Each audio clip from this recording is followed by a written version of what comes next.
Hello everyone and welcome back to our channel. In today's video, I'll be showing you how to create epics in Trello in 2024. An epic is a larger task that's broken down into smaller tasks, which makes it ideal for projects management. Of course, you can call it epic, task, card, tickets. It has a lot of names in Trello, so keep that in mind. So to create your epic, make sure to follow this step-by-step guide and let's get started. Before we start with this video, make sure to watch us from now till the end so you have full experience. First, you'll need to go and open a browser. For me here, I'm using Brave. For you, you can use whatever you want. Once you open that browser, go to the URL section, type trello.com and hit the enter button. Once you do so, of course, if it's your first time, first of all, you'll be taken here to this page. So click at the top login option to log in into your account if you have an account. If you don't have an account, instead, you can click on create an account to create your account. And as you can see, if you have like a Google account, Microsoft account, Apple account, Slack account, you'll be able to use one of those so you don't have to go through all the boring steps of creating or even logging in into your account. So once you're logged in, you'll find yourself on the recent workspace that you are on. If you are not on any workspace, make sure to go and create a new one for you to start creating some epics. It's very easy. You can just go to workspace in here. If you don't have any workspace, you'll find an option to add one or to create one. So to create like an epic, we'll need a board to contain it on. To create a board, you'll need to come here and click on create. Once you click on it, as you can see, you'll find create a board, which is a board is made up for card orders on lists. Use it to manage projects, track information, or organize anything. You can also start with a template if you want to, which is get started faster with the board template. If you click on it, as you can see, you'll find here multiple templates to choose from. If that's not enough, you can click on explore templates. As you can see 100 of templates from Trello community, and you'll be able to see a lot from templates here to choose from. So for me, I'll just go and click on create a template and start from blank. I don't need or create a board. I'll not start with the template. And here, of course, I'll choose a background first, and then I'll put a title.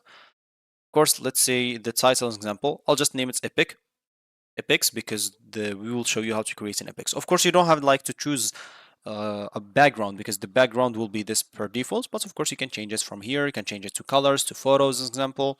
Maybe I'll just choose this one and click on create. Once you click on create, as you can see, it will be created.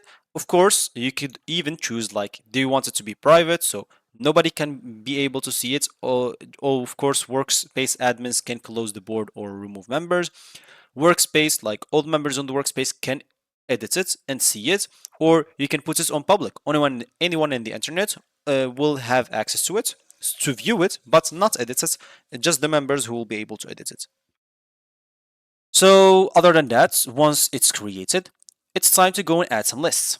So I'll just go here and add those lists in here. I'll name them after. So yeah, I just need 4.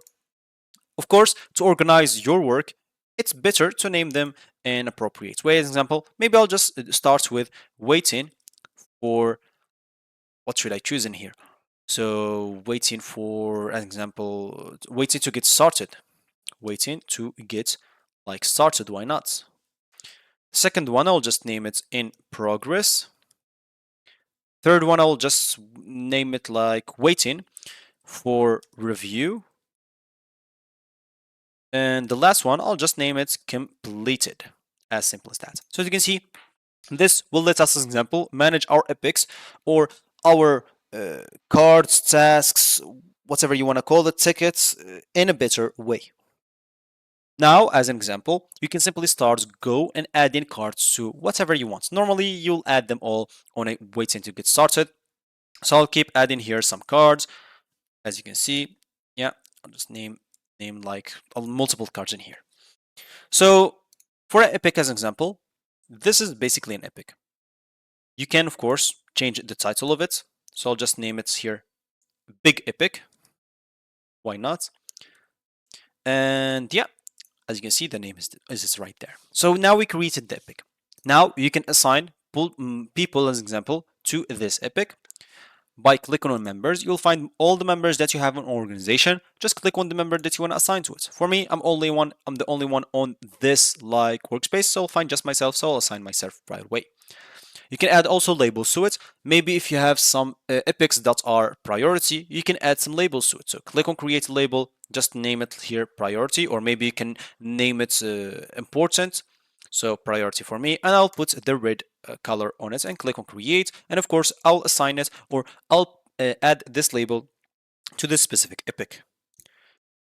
You can also add some checklists. You can add a due date as an example. Maybe it's due dates in 11 on Wednesday as an example. You can even set a due date a reminder, then click on save.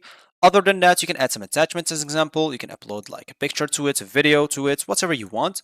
You can add some cover, custom fields, power-ups as an example, automations if you want to. You can move of course this ticket, copy it, make it as a template or epic, and archive it as an example, or even share it. This share button, of course, will let you link epics, card, tasks together. I've already made a video on how to do that. Basically, you can simply just go and click on share, like a short story is you simply copy it and put some description of other templates or of other like epic, and you can go to that epic and click on it to take you to this specific epic. Especially if you have a lot, this will be very helpful for management. Other than that, as an example, once you finish like editing the settings of it, you can, as example, start dragging it from waiting to get started to in progress, maybe waiting for a view, and then complete it. The same will be for other tasks. As example, make sure to assign them to people, give them some labels, maybe as example, put them in the right list, and your work should be organized. As you can see, very simple to create OPEX, which is a big large task that can be distributed into multiple small tasks. So yeah, that's gonna be it for me today. Thank you for watching, and if you have any issues, you can always leave them down below in the comment section. I'll try to answer as soon as possible. So thank you for watching again, and I'll catch you in the next video. So goodbye.